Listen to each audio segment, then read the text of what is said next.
지신 십자가로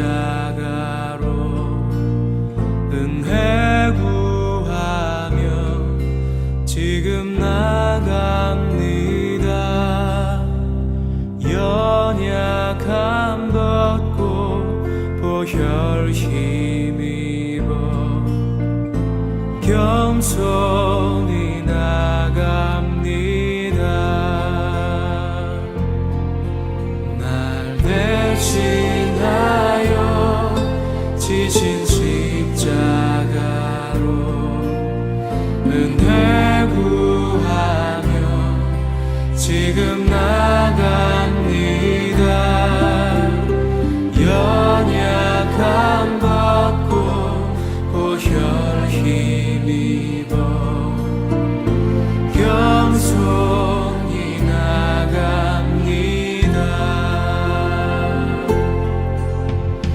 길 잃은 자녀 기다리시네. 그 품에 날 부르시네. 내 모든 죄 대신 지고 가신 십자가로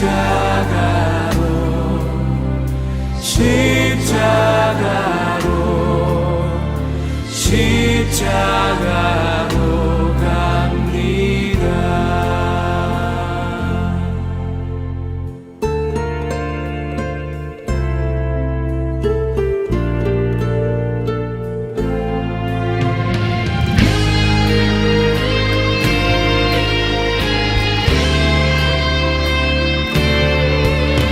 날 대신하여 지신 십자가로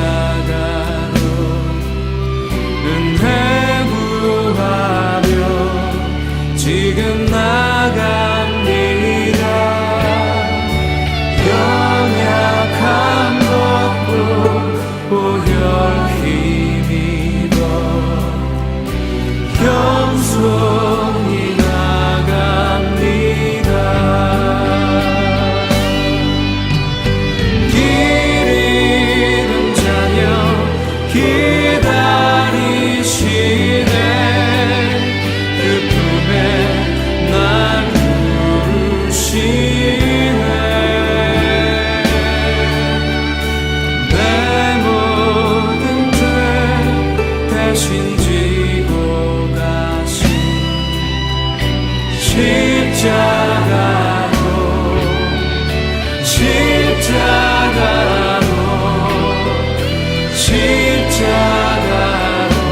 갑니다.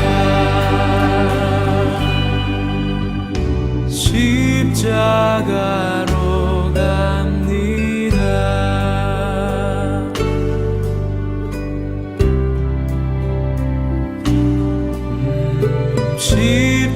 십자가로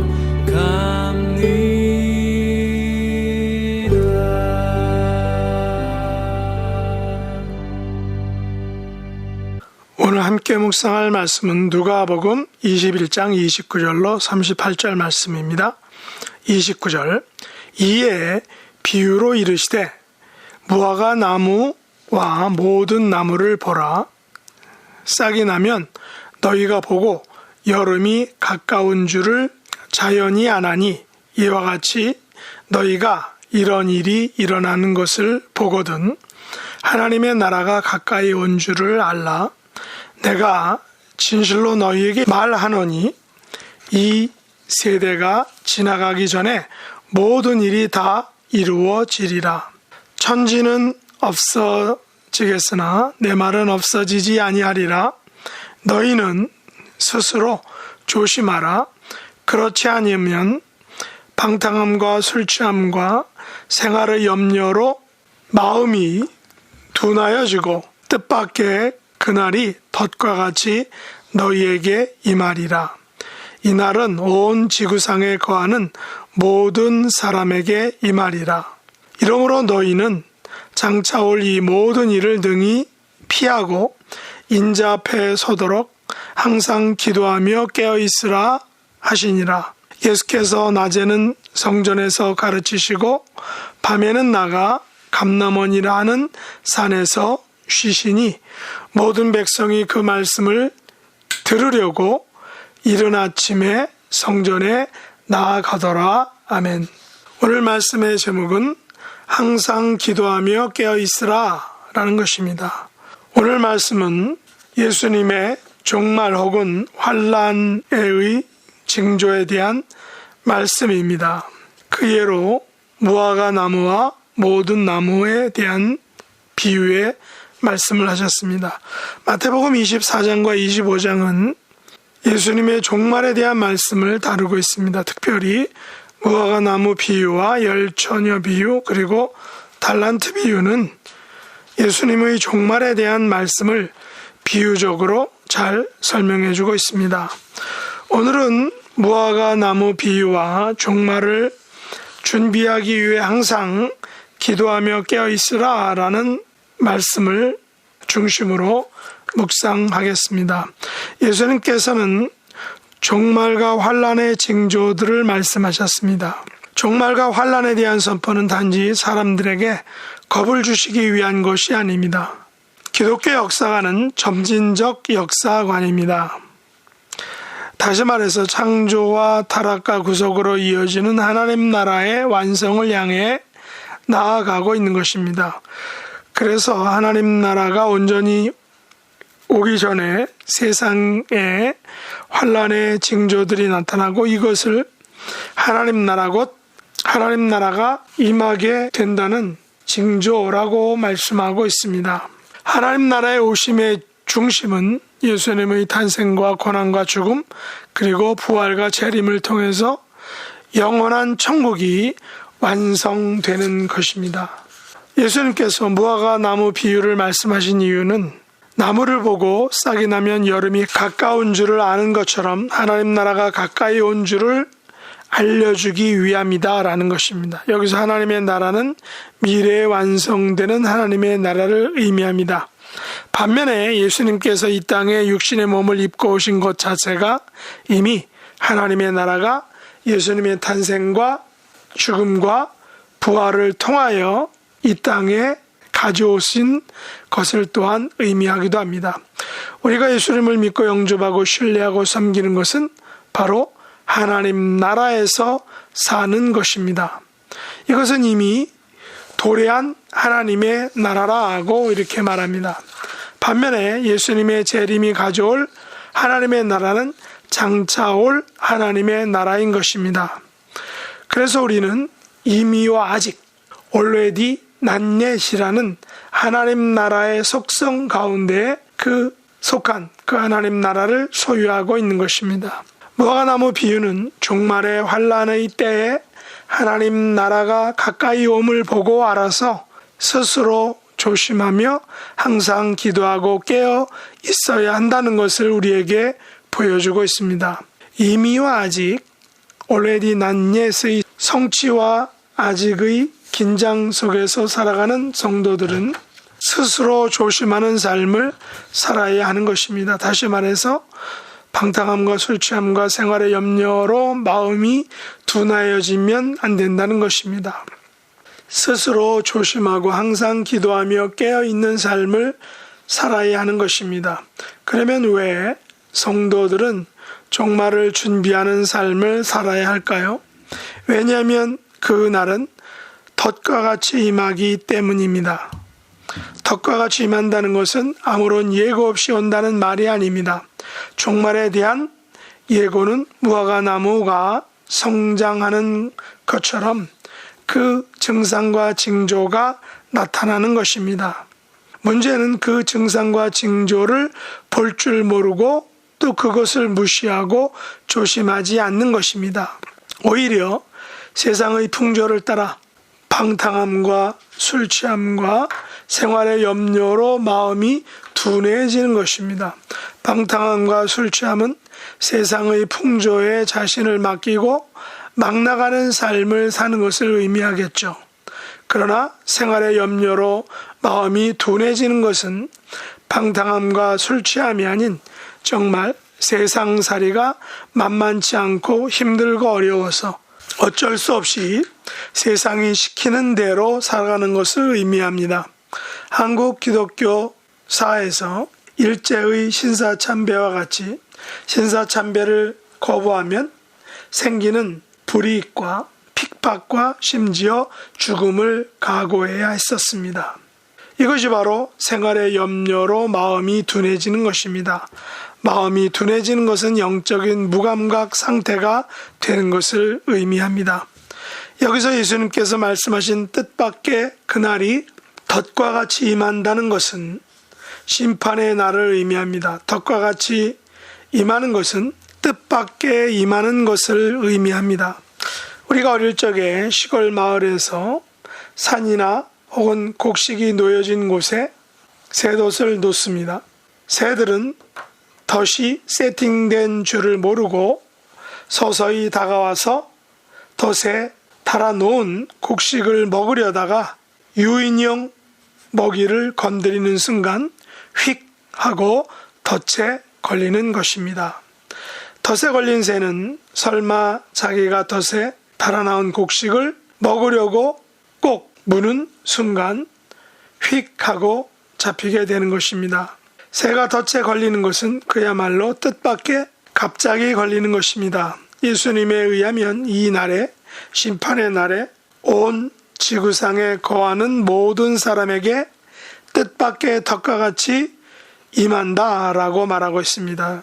그리고 예수님께서는 마태복음 24장 37절 이하에서 노아의 때와 같이 인자의 임함도 그러하리라 하고 이렇게 말씀하셨습니다. 다시 말해서 홍수 전에 노아가 방주에 들어가던 날까지 사람들이 먹고 마시고 장가들고 시집가고 있으면서 홍수가 나서 저희를 다 멸하기까지 깨닫지 못하였으니 인자의 임함도 이와 같다는 것입니다. 그때 두 사람이 밭에 있음에 하나는 데려감을 당하고 하나는 버려둠을 당할 것이라고 말씀하셨습니다. 이 말씀은 심판의 날, 종말의 날은 먹고 마시고 장가 들고 시집가는 일상적인 삶을 살아갈 때에 뜻밖의 갑자기 그날이 심판의 날이 임한다라는 것입니다. 두 사람이 밭에 있었다고 합니다. 밭에 있는 것은 일상적인 밭을 매는 혹은 밭을 관리하는 일을 하는 그 일상적인 때를 의미합니다. 그 일상적인 밭일을 할 때 하나는 데려감을 당하고 하나는 버려둠을 당할 것이다 라고 말한 것입니다. 그러므로 예수님께서는 36절에서 이렇게 부탁을 하셨습니다. 신신당부하신 것이죠. 아니 명령하신 것입니다. 이러므로 너희는 장차 올 이 모든 일을 능히 피하고 인자 앞에 서도록 항상 기도하며 깨어 있으라 라고 신신당부하시고 명령하신 것입니다. 우리의 목적은 그날에 임할 심판의 날에 능히 피할 수 있어야 한다는 것입니다. 그 심판의 날에 인자 앞에 설 수 있어야 하는 것입니다. 어떻게 서야 할까요? 스스로 조심하는 삶을 살아가는 온전한 성도로 예수님 앞에 서야 한다는 것입니다. 설 수 있어야 한다는 것입니다. 그러면 이를 위하여 우리가 어떻게 해야 한다라고 예수님이 말씀하십니까? 항상 기도하고 깨어있으라고 명령하십니다. 세상의 방탕함과 술 취함과 생활의 염려로 마음이 둔해질 때에 뜻밖의 임하는, 갑자기 임하는 심판에서 자유로워지려면 우리는 항상 기도하고 깨어 있어야 한다는 것입니다. 37절에 보면 예수님께서는 낮에는 성전에서 가르치시고 밤에는 나가 감람원이라는 산에서 쉬셨다라고 말하고 있습니다. 이것을 문자적으로 이해하면 낮에는 열심히 일하시고 밤에는 쉬셨다라고 생각합니다. 물론 이 말도 맞는 말입니다. 그러나 과연 예수님께서 예루살렘에서 입성하신 후에 낮에는 성전에서 가르치셨다라고 해서 밤에는 감람산에서 코를 골며 주무셨을까요? 육신이 쉬시는 것도 자연스러운 일이지만 밤에 예수님께서는 감람원 산에서 기도하며 깨어 있으셨음을 우리가 기억해야 하는 것입니다. 그렇지 않고서 예수님께서 방탕함과 술 취함과 생활의 염려로 마음이 둔해지는 세상에서, 아니 지금 얼마 있으면 십자가를 지셔야 하는 그 엄중한 시간을 앞두고 예수님께서 단지 몸을 쉬시고자 감람산에 오르신 것은 아닐 것입니다. 예수님께서는 뜻밖의 그날이 가룟 유다의 배신과 베드로의 부인과 십자가의 고난 앞에서 이 모든 일을 능히 피하고 하나님 앞에 서도록 항상 기도하고 깨어 있으셨던 것입니다.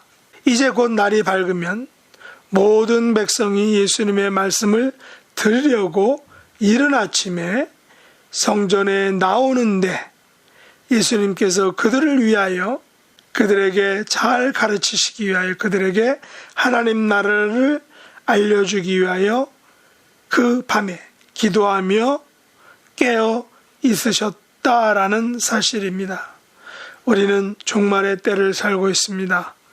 우리는 어떻게 이 때를 살아야 할까요? 예수님은 말씀하십니다. 장차 올 모든 일을 능히 피하고 인자 앞에 서도록 항상 기도하며 깨어 있으라. 이런 삶을 살아가는 저와 여러분의 삶이 될 수 있기를 예수님의 이름으로 축복합니다. 하나님 아버지, 오늘 고난주간 목요일입니다.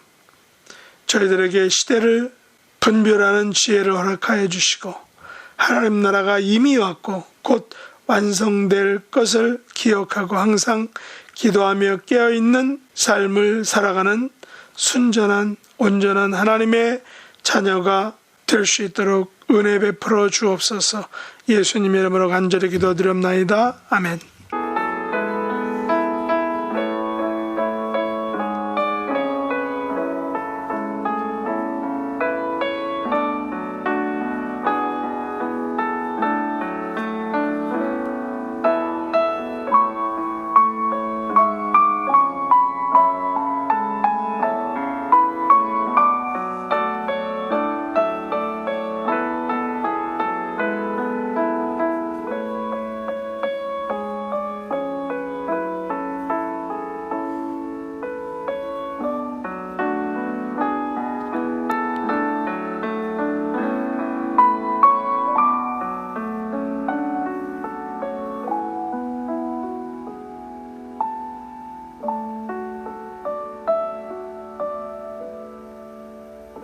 하늘에 계신 우리 아버지여, 이름이 거룩히 여김을 받으시오며 나라에 임하옵시며 뜻이 하늘에서 이룬 것 같이 땅에서도 이루어지이다. 오늘날 우리에게 일용할 양식을 주옵시고 우리가 우리에게 죄 지은 자를 사하여 준 것 같이 우리 죄를 사하여 주옵시고 우리를 시험에 들게 하지 마옵시고 다만 악에서 구하옵소서. 대개 나라와 권세와 영광이 아버지께 영원히 싸움나이다. 아멘.